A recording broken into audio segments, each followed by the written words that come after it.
భవత్ media news కి స్వాగతం. Bulletin లో ముందుగా హెడ్లైన్స్.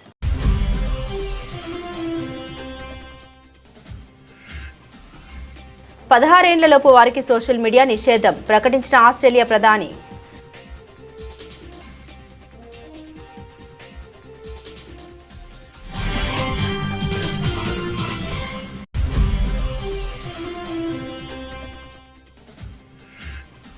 అసెంబ్లీలో బహుభార్యత్వాన్ని నిషేధించే బిల్లును ఆమోదించిన కేబినెట్ ప్రకటించిన సీఎం హిమంత బిశ్వా శర్మ.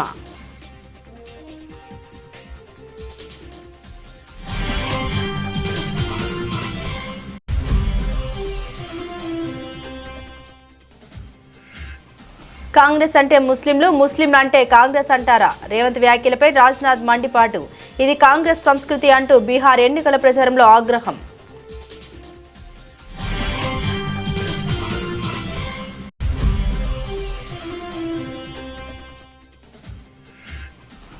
ఒక్కరోజు 3 ప్రముఖ ఆలయాల్ని సందర్శించిన అంబానీ. 3 ఆలయాలకు భారీ విరాళాలు. తిరుమలకు 100 కోట్లు.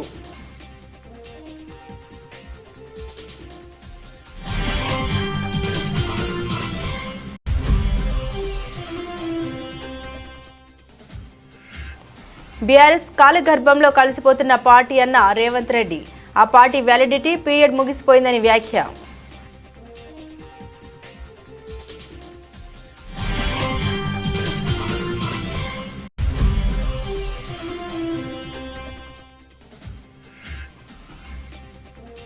గుంటూరు జిల్లాలో శంకరకంటి ఆసుపత్రి నూతన కేంద్రాన్ని ప్రారంభించిన సీఎం. ప్రజా ఆరోగ్యానికి కూటమి ప్రభుత్వం అధిక ప్రాధాన్యత ఇస్తుందన్న చంద్రబాబు.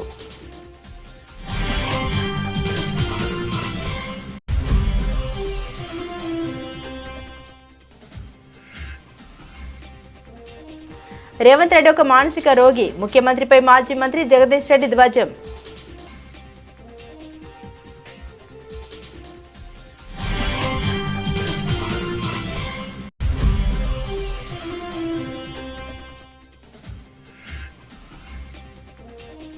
ఉద్యోగుల్ని మోసం చేస్తున్న కూటమి సర్కార్. మాజీ మంత్రి బుగ్గన రాజేంద్రనాథ్ రెడ్డి ఫైర్.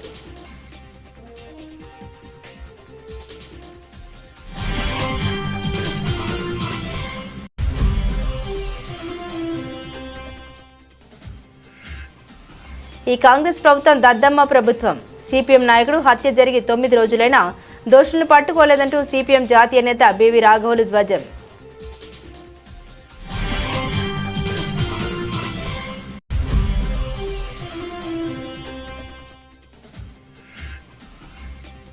ఆడబిడ్డ రాజకీయం ఏంటో చూపిస్తానంటున్న కల్వకుంట్ల కవిత. ఎన్నికలకు ఏడాది ముందు తన రాజకీయం మొదలవుతుందని స్పష్టీకరణ.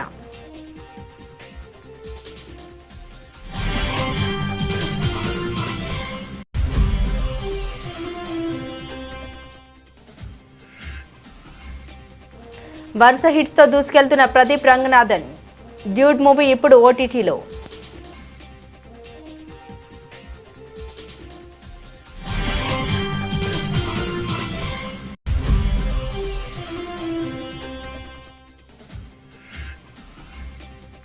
మళ్లీ పరుగులు పెడుతున్న బంగారం, వెండి ధరలు. 1.22 లక్షలు దాటిన 10 గ్రాముల పసిడి.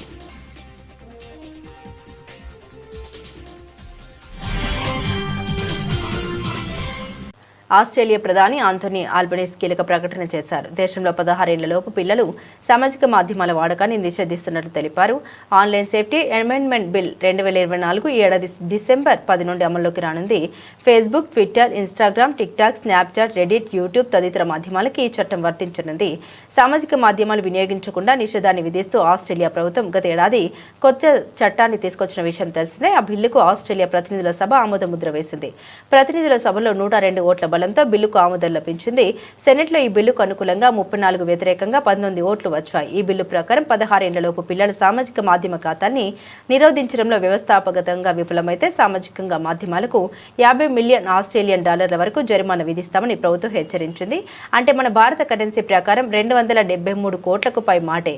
బిల్లు చట్టరూపం దాల్చితే సోషల్ మీడియాపై నిషేధం విధించిన తొలి దేశంగా ఆస్ట్రేలియా రికార్డుకెక్కనుంది.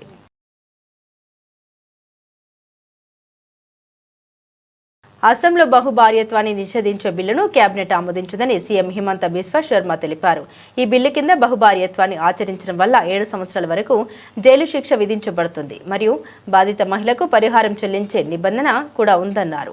అయితే ఈ చట్టం రాష్ట్రంలోని షెడ్యూల్ తెగ జనాభాకు వర్తించదు మరియు అస్సాంలోని 6 షెడ్యూల్ ప్రాంతాల్లో కూడా వెంటనే వర్తించదు. ఇది గిరిజన జనాభా మినహా అందరికీ వర్తిస్తుందని స్పష్టం చేశారు.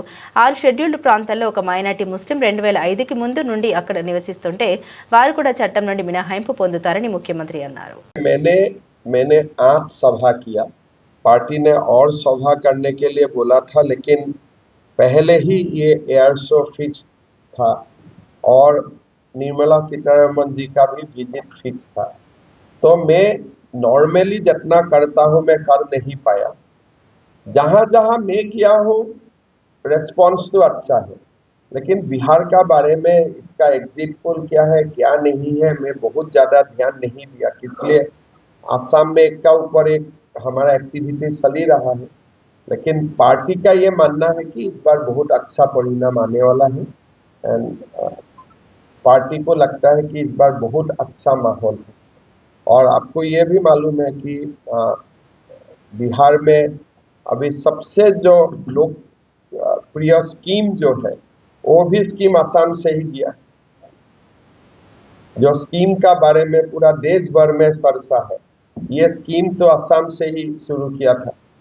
तो ये भी अभी जो लाडली తెలంగాణ ముఖ్యమంత్రి రేవంత్ రెడ్డిపై రక్షణ మంత్రి రాజ్నాథ్ సింగ్ మండిపడ్డారు. కాంగ్రెస్ అంటే ముస్లింలు అని ఆయన అన్నారని, ఇది దేశాన్ని మత ప్రాతిపదికన విభజించడమేనని తెలిపారు.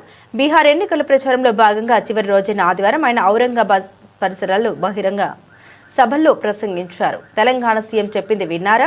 కాంగ్రెస్ అంటే ముస్లింలు, ముస్లింలు అంటే కాంగ్రెస్ అని ఆయన అన్నారు. దీని అర్థం ఏంటి? మత ప్రాతిపదికన దేశాన్ని విభజించే ఉద్దేశంతోనే ఆయన ఈ వ్యాఖ్యలు చేశారు. ఇవేమి రాజకీయాలు, ఇది కాంగ్రెస్ సంస్కృతి అని విమర్శించారు. రేవంత్ రెడ్డి గురువారం జూబ్లీహిల్స్ ఉప ఎన్నిక ప్రచారం సందర్భంగా ఈ వ్యాఖ్య చేశారు. ప్రముఖ క్రికెట్ క్రీడాకారుడు మహ్మద్ అజరుద్దీన్ మంత్రివర్గంలోకి తీసుకోవడాన్ని కేంద్ర మంత్రి కిషన్ రెడ్డి విమర్శించగా దానికి సమాధానమిచ్చిన రేవంత్ మాటలు అన్నారు. దాన్నే రాజ్నాథ్ సింగ్ బీహార్ ఎన్నికల ప్రచారంలో ప్రస్తావించారు. కాంగ్రెస్ విభజన పూరిత బుజ్జగింపు రాజకీయాలను విమర్శించారు. బీజేపీ మాత్రం మానవీయ రాజకీయాలను చేస్తుందని తెలిపారు. ఆర్జేడీ నేత లాలూ ప్రసాద్ ను కూడా ఆయన విమర్శించారు. बिहार में डिफेंस कॉरिडोर बनेगा, डिफेंस कॉरिडोर. डिफेंस कॉरिडोर का मतलब यह होता है बिहार की धरती पर ही तोप बनेंगे, बम बनेंगे, गोले बनेंगे, राइफल बनेगी, मिसाइल बनेंगे. आप ये कहेंगे कि क्या और कहीं पर है? मैं कहूंगा है. हमारे उत्तर प्रदेश में जाकर देख लीजिए. आपने देखा होगा महीने भर पहले उत्तर प्रदेश के लखनऊ में मैंने एक मिसाइल के कारखाने का उद्घाटन किया है. बहनों भाइयों, मिसाइल बनकर तैयार हो गई थी, उसको विदा किया है मैंने. दूसरे देश के लोग हमारी मिसाइल मांग रहे हैं. हम चाहते हैं हथियार, बम, तोप, गोले, मिसाइल हमें दुनिया के दूसरे देशों से लेने की जरूरत न पड़े, बल्कि वह भारत में ही बने और भारतवासियों के हाथों से बने. तो हम लोग यह चाहते हैं यह सब सारी चीजें बने तो बिहार की धरती पर भी बने और हमारे बिहारी नौजवानों के हाथों से बने. ప్రముఖ పారిశ్రామికవేత్త రిలయన్స్ ఇండస్ట్రీస్ అధినేత ముఖేష్ అంబానీ తన దాతృత్వాన్ని మరోసారి చాటుకున్నారు. ఆదివారం ఒక్కరోజు 3 ప్రముఖ ఆలయాల్ని సందర్శించి ప్రజాసేవ కార్యక్రమాల కోసం భారీ విరాళాలు ప్రకటించారు. తిరుమల, కేరళలోని గురువాయూర్, రాజస్థాన్లోని నాథ్వారా ఆలయాలకు ఆయన 165 కోట్లకు పైగా విరాళాల్ని ప్రకటించి వార్తల్లో నిలిచారు. వివరాలకు వెళ్తే వేకువజామున సుప్రభాత సేవ అనంతరం ముఖేష్ అంబానీ తిరుమల శ్రీవారిని దర్శించుకున్నారు. ఈ సందర్భంగా తిరుమలలో నిత్యం 2 లక్షల మందికి అన్న ప్రసాదాలు తయారు చేసేందుకు వీలుగా అత్యాధునిక సౌకర్యాలతో కూడిన కొత్త శాటిలైట్ కిచెన్ వంటశాల నిర్మాణానికి 100 కోట్లు విరాళంగా ప్రకటించారు. ఈ కొత్త వంటశాలను అన్నప్రసాదం ట్రస్టుకు అంకితం చేస్తున్నామని, ఆంధ్రప్రదేశ్ ప్రభుత్వ సహకారంతో ఈ పవిత్ర కార్యక్రమాల్లో భాగస్వాములు కావడం తమకు లభించిన మహాభాగ్యమని రిలయన్స్ సంస్థ ఒక ప్రకటనలో పేర్కొంది. అనంతరం ఆయన రాజస్థాన్లోని నాథ్వారా ఆలయాన్ని సందర్శించారు. అక్కడ భక్తుల సౌకర్యార్థం యాత్రికుల సముదాయాన్ని నిర్మించనున్నట్టు తెలిపారు. రానున్న 3 ఏళ్లలో పూర్తి కానున్న ఈ ప్రాజెక్టు కోసం 50 కోట్లకు పైగా ఖర్చు చేయనున్నట్లు ప్రకటించారు. ఇందులో భాగంగా తొలి విడతగా 15 కోట్లను విరాళంగా అందించారు. అలాగే కేరళలోని గురువాయూర్ శ్రీకృష్ణ ఆలయంలో ప్రత్యేక పూజలు నిర్వహించారు. అక్కడ దేవస్థానం ఆధ్వర్యంలో నిర్మిస్తున్న మల్టీ స్పెషాలిటీ ఆసుపత్రి నిర్మాణానికి తన వంతు సహాయం ప్రకటించారు. ప్రకటించారు. తొలి విడతగా 15 కోట్ల చెక్కును ఆలయ అధికారులకు అందించారు. ఒకే రోజు 3 ఆలయాల్లో అన్నదానం, వసతి, వైద్యం వంటి సేవా కార్యక్రమాలకు అంబానీ భారీగా విరాళాలు ఇవ్వడం పట్ల పలువురు హర్షం వ్యక్తం చేస్తున్నారు.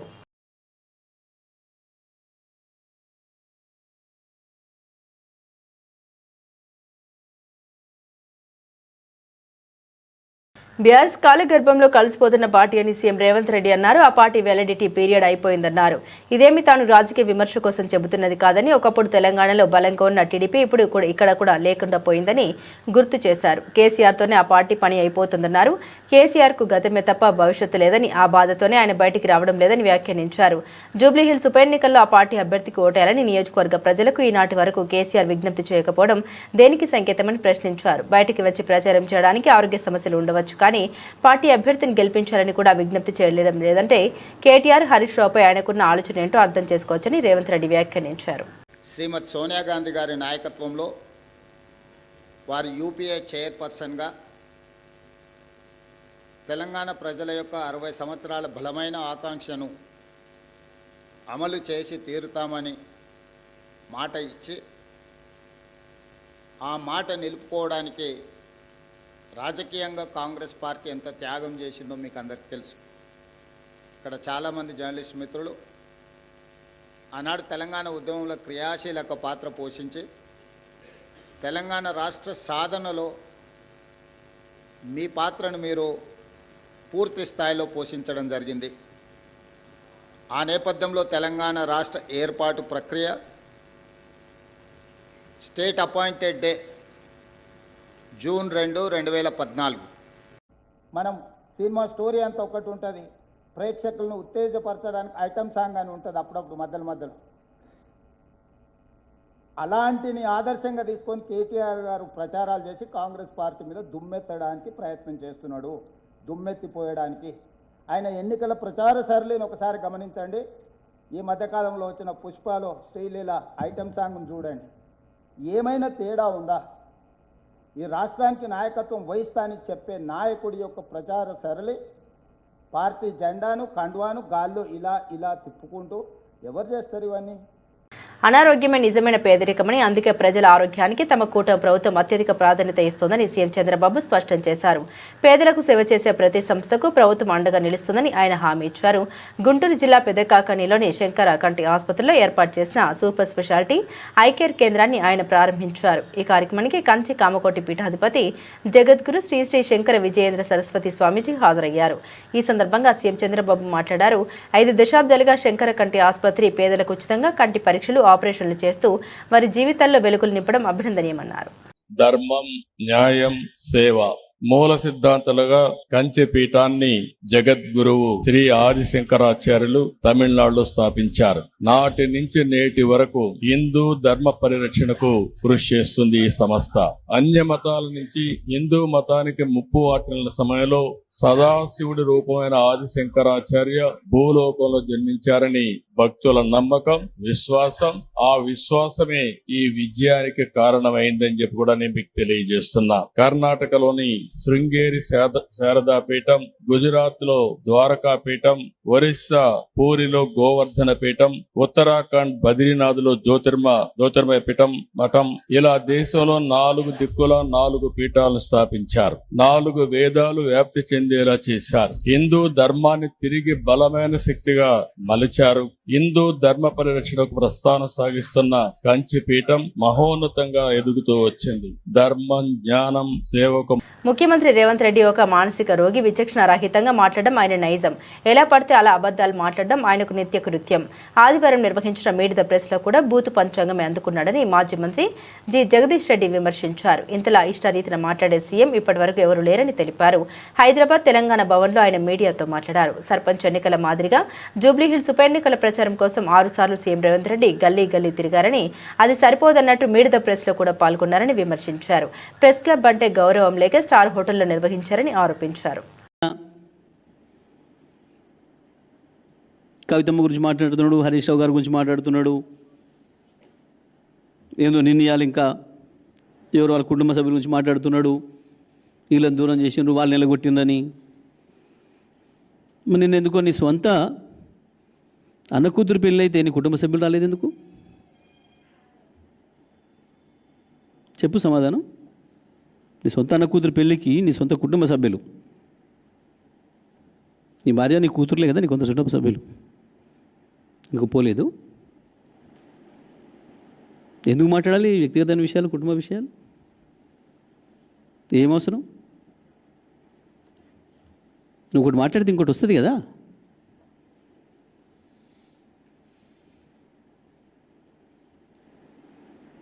ఇంకా గోపీనాథ్ కుటుంబ వ్యక్తిగత విషయాలకు మాకేం సంబంధం ఉంటుంది పార్టీకి? మనకే ఎవరు తెలియదు, ప్రపంచానికి తెలియదు ముచ్చట. ఎన్ని ఎలా సరే వాళ్ళు ఏదో అనుకుంటున్నారు. పార్టీల విషయాలు కావు కదా, మీ కుటుంబ విషయాలు. బీహార్ పోతే ఎలగొట్టే పరిస్థితి తెచ్చుకుంటువి నోటితోని. నేను నిలగొట్టరి, పొంగులేటిని పిలిపించుకోండి. అర్థం కావట్లేదా ఇంకా నీకు? ఆ సామెత ఉండే, అదేంది, వచ్చిరాని భాష మాట్లాడి వాళ్ళంతా వాళ్ళ కొట్టుకుండవడం అని. వచ్చిరాని మాట్లాడితే ఇప్పుడు అవతల వాళ్ళు తిట్టబట్టి వచ్చిన భాషలో తెలిసిన భాషలోనే మాట్లాడతామాయి. ఎందుకు అహంకారం? ఎందుకు?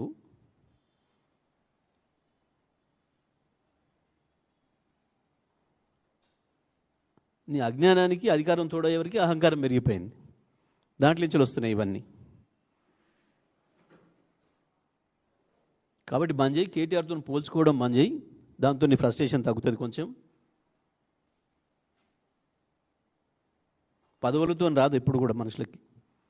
గొప్పతనం, గౌరవం, పేరు, మంచి పేరు పదవులతో రాదు. చేసే పనులతో వస్తుంది, ప్రవర్తనతో వస్తుంది, మాట్లాడే మాటతో వస్తుంది. అవి నేర్చుకో కావాలంటే కేటీఆర్ నుంచి, కేసీఆర్ నుంచి. అందుకంటే మంచిగా ఉండడానికి ప్రయత్నం చేయి.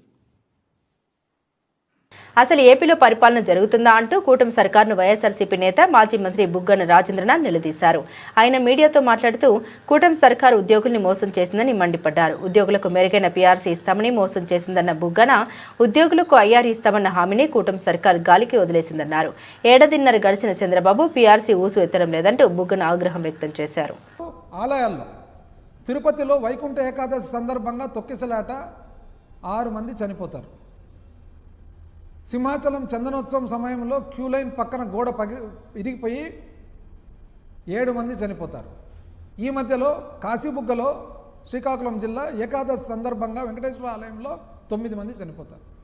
తిరుపతిలో 6 మంది చనిపోవడం ఏంది, సింహాచలంలో 7 మంది చనిపోవడం ఏంది, కాశీబుగ్గలో 9 మంది చనిపోవడం ఏంది? అంటే ఇప్పుడు ఇవన్నీ కూడా ఎందుకు జరిగినట్లు? అంటే మీరు పరిపాలన విధానం ఏదైతే చేస్తున్నారో మీ పరిపాలన విధానంలో ప్రతి చోట కూడా మీ పార్టీ కార్యకర్తలను ప్రతి చోట, అంటే ఇప్పుడు నిజం చెప్పాలంటే గుడి పరిపాలన ఎప్పటి నుంచి జరుగుతుందండి? ఇప్పుడు 100ల సంవత్సరం నుంచి జరుగుతుంది. 100,000 సంవత్సరం నుంచి ఆలయాలు ఉన్నాయి, గుడి జరుగుతుంది, ఉత్సవాలు జరుగుతున్నాయి. పాలక మండలి ఉంటుంది, ట్రస్ట్ బోర్డు ఉంటుంది. దాంట్లో ఏ కాలానికి తగినట్లు ఆ కాలం సెక్యూరిటీ వాళ్ళు ఉంటారు, వాళ్ళ పని వాళ్ళు చేస్తుంటారు. ఎప్పుడైతే మీరు ప్రతి దాంట్లో పోతారో ఈ ప్రాబ్లం సృష్టి అవుతుందన్నమాట. అందుకని ఇప్పుడు మీరు చూడండి, తెలుగుదేశం కార్యకర్తలు ప్రతి చోట పోతారనమాట. ఏమంటే ఇది మాది ప్రభుత్వం అని. ఎక్కడ నాకు తెలిసి ఏ పొలిటికల్ పార్టీ ఉండదు ఇట్లా. అంటే ప్రతి ఒక్కరి పనిలో మీరే పోతారు. రెవెన్యూ డిపార్ట్మెంట్ వాళ్ళ దగ్గర మీరే, తహసీల్దార్ ఆఫీస్లో మీ వాళ్ళే కూర్చుంటారు. టౌన్ ప్లానింగ్కి పోతే ఇప్పుడు ప్లాట్ లేదని ఎవరన్నా రియల్ ఎస్టేట్ వాళ్ళు ప్లాట్లు వేసుకోవాలంటే మీ వాళ్ళ పర్మిషన్ తీసుకోవాలా. పోలీసు వాళ్ళు అయితే తలకాయ పట్టుకొని కూర్చున్నారు పాపం. ఏం చేయాలి సార్, అసలు ఇది ఇబ్బందికరమైన పరిస్థితి వచ్చింది, మాకే అసలు మనస్సాక్షి దెబ్బతింటుంది. ఎందుకంటే మాట మాట్లాడితే మేము అధికార పార్టీ. ఇది ఎందుకు అట్లా జరుగుతుంది? మీరు ఇచ్చిన సంకేతం వల్ల. ఈ కాంగ్రెస్ ప్రభుత్వం దద్దమ్మ ప్రభుత్వం అంటూ సిపిఎం జాతీయ నేత బివి రాఘవులు ధ్వజమెత్తారు. మధిర నియోజకవర్గంలో సిపిఎం నాయకుడు సామినేని రామారావు హత్య జరిగి 9 రోజులైనా దోషుల్ని పట్టుకోలేదన్నారు. ఈ హత్య చేసింది కాంగ్రెస్ నాయకులని మేము చెబుతున్నామని, దీనిపై విచారణ జరిపి దోషుల్ని శిక్షించే వరకు ఈ ప్రభుత్వాన్ని వదిలిపెట్టమన్నారు. హత్య జరిగి 9 రోజులు అయినా కానీ ఈరోజు ఈ ప్రభుత్వం ఎవరు హత్య చేశారో కనిపెట్టలేనంత దద్దమ్మ ప్రభుత్వం అని చెప్పేసి నేను అడుగుతున్నాను. పోలీస్ శాఖ వారు, హోంమంత్రి వీళ్ళందరూ చెప్తుంటారు, దొంగల్ని గంటలోనే పట్టుకున్నాం, దోపిడీ చేసిన వాళ్ళని రోజులోనే పట్టుకున్నాం అని చెప్పేసి రోజు పేపర్లో చెప్తుంటారు. మరి 9 రోజులైనా ఏం చేస్తున్నారు? ఈ ప్రభుత్వం ఏం చేస్తుంది? బట్టి విక్రమార్క గారు ఏం చేస్తున్నారు? CM, home minister, chief minister గారు ఏం చేస్తున్నారో రాష్ట్ర ప్రజలకి, తెలంగాణ ప్రజలకి సమాధానం చెప్పాలని చెప్పేసి నేను కోరుతున్నాను.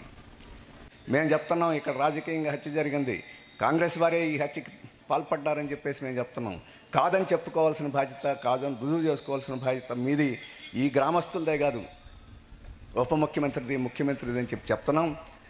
ఇది తేలేదాకా ఈ ప్రభుత్వం మీద మేము వదిలిపెట్టం. ఈ ప్రభుత్వాన్ని తేల్చుకునేదానికి కృషి చేస్తామని చెప్పేసి ఈ సమయంలో భారత కమ్యూనిస్ట్ పార్టీ, మార్క్సిస్టు పాలిట్ బ్యూరో ఖచ్చితంగా ఈ గ్రామ ప్రజలకి, ఈ రాష్ట్ర పార్టీకి అన్ని విధాల అండదండలుగా ఉంటాం. తెలంగాణ జాగృతి అధ్యక్షురాలు ఎమ్మెల్సీ కల్వకుంట్ల కవిత బీఆర్ఎస్ పైన మాజీ మంత్రి హరీష్ రావు పైన సంచలన ఆరోపణ చేశారు. అధికారం ఎవరికి శాశ్వతం కాదని, అలా అనుకున్న వారిని ప్రజలు ఇంట్లో కూర్చోబెట్టారని వ్యాఖ్యానించారు.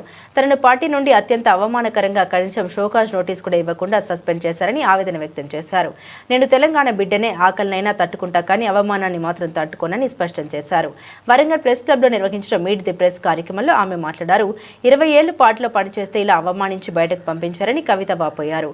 ఉద్యమ సమయంలో బతుకమ్మ పేరుతో పల్లె పల్లె తిరిగిన తనను ప్రభుత్వం ఏర్పడ్డాక ప్రోటోకాల్ పేరుతో నిజామాబాద్కే పరిమితం చేశారని అన్నారు. బీఆర్ఎస్లో తనకు ఎవరితోనూ గొడవ లేకపోయినా కుటుంబం నుండే తనను బయటకు పంపారని తెలిపారు. జాగృతి ఆధ్వర్యంలో చూపిద్దాం కళాకారులు అంటే ఎవరో, గుర్తింపు కార్డులు మనమే ఇచ్చుకుందాం, ప్రభుత్వానికి పంపిద్దాం, ప్రభుత్వం మీద ఒత్తిడి పెంచుదాం, తద్వారా పెన్షన్ సాధించుకుందాం. ఈ పెన్షన్ కూడా మంచి ఉపాయం చేసిన మురళీధర్ అన్న నేను కూడా కలిసి, ఈ ప్రభుత్వం, రాష్ట్ర ప్రభుత్వం ఒక 500 ఇస్తే చాలు, ఎక్కువ వద్దు మనకు, మిగతా 5500 కేంద్ర ప్రభుత్వం నుంచి ఇస్తుంది. అవకాశం ఉంది, కానీ అది ప్రభుత్వం వాడుకుంటలేదు. ఎందుకు వాడుకుంటలేరు? ఎందుకంటే వాళ్ళ కళాకారులు అంటే ఎవరో తెలియదట. ఏం చేయాలి మరి? జై తెలంగాణ అన్న వ్యక్తులు ముఖ్యమంత్రులు అయితే గిట్లే ఉంటుంది కథ. పరేషాన్, ఆయనకు ఉద్యమం తెలియదు, కళ తెలియదు, కార్ఖానా తెలియదు. ఇవాళ మనకు కావాల్సింది ఏంది? మన ఆడబిడ్డలకు గుర్తింపు రావాలి, మన అన్నలు ఎవరైతే కళాకారులు ఉన్నారో వారికి గుర్తింపు రావాలి. వారి కోసమే ఈ ప్రయత్నం అంతా సాగుతూ ఉన్నది. కాబట్టి ఖచ్చితంగా ఆ విషయంలో ముందుకు పోదాం. అయితే ఇది ఇంకా సులువుగా సాధించుకోవాలంటే ప్రభుత్వాన్ని డిమాండ్ చేస్తూ ఉన్నాను, ఈ వరంగల్ గడ్డ నుండి జానపద అకాడమీ మీరు ఏర్పాటు చేయండి. వెంటనే జానపద అకాడమీ ఏర్పాటు చేస్తే ఆ అకాడమీ నుంచి కళాకారులందరినీ గుర్తించి అదే అకాడమీ నుండి పెన్షన్ ఇస్తే ఇంకా ఈజీ అవుతుంది కేంద్ర ప్రభుత్వం. కోలీవుడ్ యువ హీరో ప్రదీప్ రంగనాథన్ క్రేజ్ గురించి చెప్పాల్సిన పని లేదు. దర్శకుడిగా కెరీర్ ప్రారంభించిన ఈ టాలెంటెడ్ ఆర్టిస్ట్ ఇప్పుడు హీరోగా సక్సెస్ఫుల్ జర్నీ కొనసాగిస్తున్నాడు. లవ్ టుడే, డ్రాగన్ చిత్రాలతో మంచి గుర్తింపు తెచ్చుకున్న ప్రదీప్ తాజాగా డ్యూడ్ సినిమాతో మరో బిగ్ హిట్ సాధించారు. అక్టోబర్ 15న విడుదలైన డ్యూడ్ సినిమా థియేటర్లో ఘన విజయం సాధించింది. కొత్త దర్శకుడు కీర్తీశ్వరన్ దర్శకత్వంలో ప్రముఖ బ్యానర్ మైత్రి మూవీ మేకర్స్ నిర్మాణంలో వచ్చిన ఈ సినిమా యువతను విపరీతంగా ఆకట్టుకుంది. రొమాంటిక్ ట్రయాంగిల్ లవ్ స్టోరీగా తెరకెక్కిన ఈ చిత్రంలో ప్రదీప్ రంగనాథన్ తన చక్కటి నటనతో ఆకట్టుకోగా, హీరోయిన్ మమితా బైజు తన అందం, నటనతో ప్రేక్షకుల హృదయాన్ని దోచుకుంది. డ్యూడ్ సినిమా విడుదలైన 2 వారాల్లోనే 100 కోట్లకు పైగా గ్రాస్ వసూలు చేసి సరికొత్త రికార్డును నమోదు చేసింది. అంతకుముందు ప్రదీప్ నటించిన డ్రాగన్ చిత్రం తొలి రోజే 14 కోట్లు మాత్రమే వసూలు చేయగా, డ్యూడ్ మాత్రం మొదటి రోజు నుండి 22 కోట్లకు పైగా రాబట్టి కలెక్షన్స్ లో దూసుకెళ్లింది. థియేటర్లో విజయవంతమైన రన్ తర్వాత ఇప్పుడు డ్యూడ్ ఓటీటీకి సిద్ధమైంది. సోషల్ మీడియా చక్కర్లు కొట్టిన అనేక రూమర్లకు తెరదించుతూ సినిమా టీం అధికారిక ప్రకటన చేసింది. నవంబర్ 14న నెట్ఫ్లిక్స్ లో డ్యూడ్ స్ట్రీమింగ్ కు రానుంది.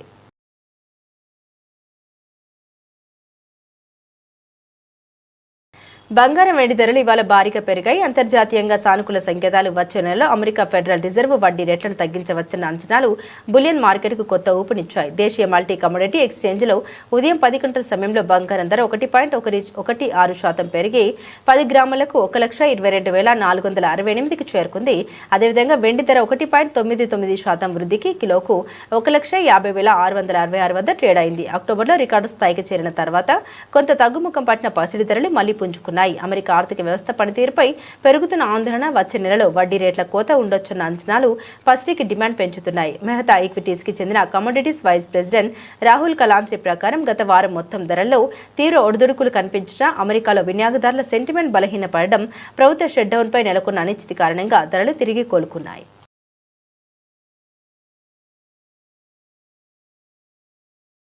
బులెటిన్ ముగించే ముందు హెడ్లైన్స్ మరోసారి.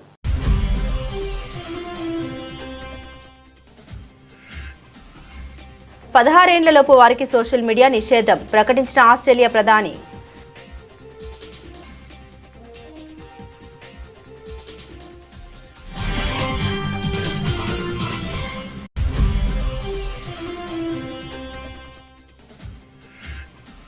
అసెంబ్లీలో బహుభార్యత్వాన్ని నిషేధించే బిల్లును ఆమోదించిన కేబినెట్ ప్రకటించిన సీఎం హిమంత బిశ్వా శర్మ.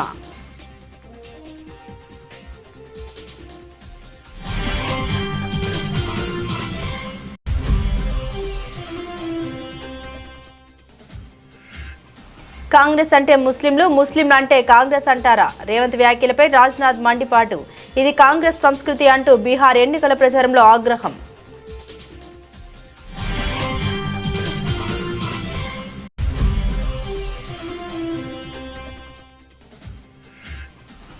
ఒక్కరోజు 3 ప్రముఖ ఆలయాల్ని సందర్శించిన అంబానీ. 3 ఆలయాలకు భారీ విరాళాలు, తిరుమలకు 100 కోట్లు.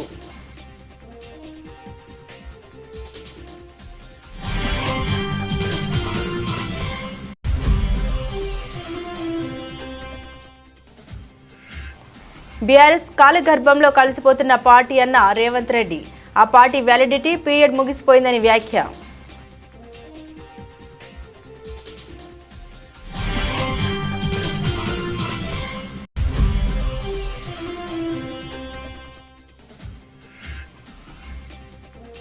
గుంటూరు జిల్లాలో శంకరకంటి ఆసుపత్రి నూతన కేంద్రాన్ని ప్రారంభించిన సీఎం. ప్రజా ఆరోగ్యానికి కూటమి ప్రభుత్వం అధిక ప్రాధాన్యత ఇస్తుందన్న చంద్రబాబు.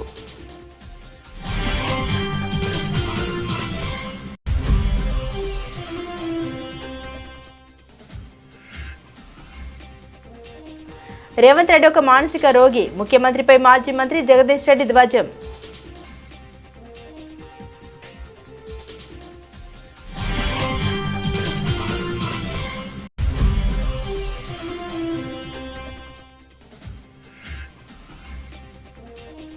ఉద్యోగుల్ని మోసం చేస్తున్న కూటమి సర్కార్. మాజీ మంత్రి బుగ్గన రాజేంద్రనాథ్ రెడ్డి ఫైర్.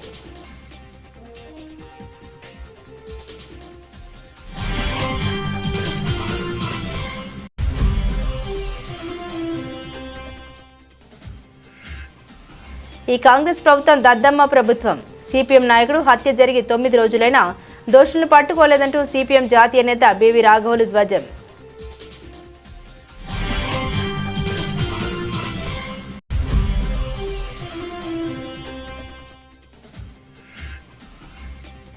ఆడబిడ్డ రాజకీయం ఏంటో చూపిస్తానంటున్న కల్వకుంట్ల కవిత. ఎన్నికలకు ఏడాది ముందు తన రాజకీయం మొదలవుతుందని స్పష్టీకరణ.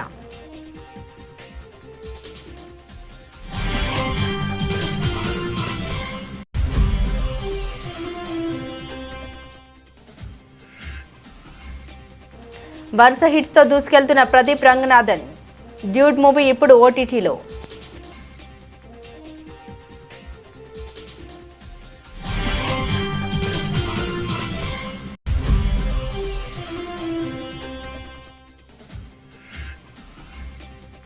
మళ్లీ పరుగులు పెడుతున్న బంగారం, వెండి ధరలు. 1.22 లక్షలు దాటిన 10 గ్రాముల పసిడి.